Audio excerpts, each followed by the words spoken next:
How does one let go?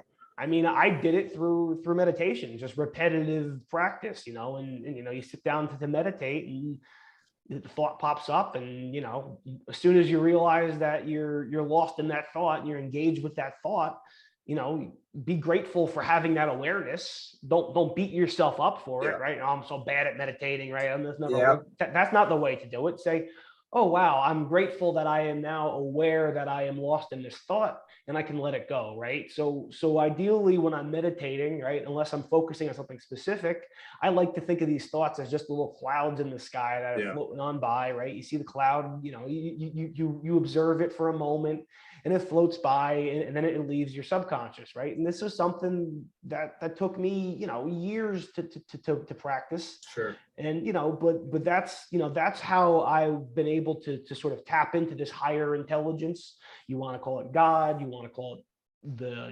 universe, or some other term for it, right? You can call it whatever you want, but it's by silencing the mind, and just sort of doing what you do without thinking about it, right? Stop thinking so much. Use your mind as the analytical tool that it is, right? It's great to look at the past and learn lessons from the past, right? That's the mind is very good at that, but there's no sense in living in the past, right? So Yeah. if you're going to look at the past, be intentional about it, think about it, right? Analyze what happened, what could you have done better, or what went well, right? Like if you're writing a mission report, this is something David Goggins talks about.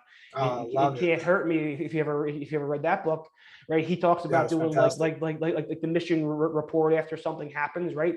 That's a good use of your mind, right? You don't have to just ignore it, look at it, learn from it, but then put it aside, right? Put it in the folder, put it on the shelf, and just leave it there, because you can't live in the past.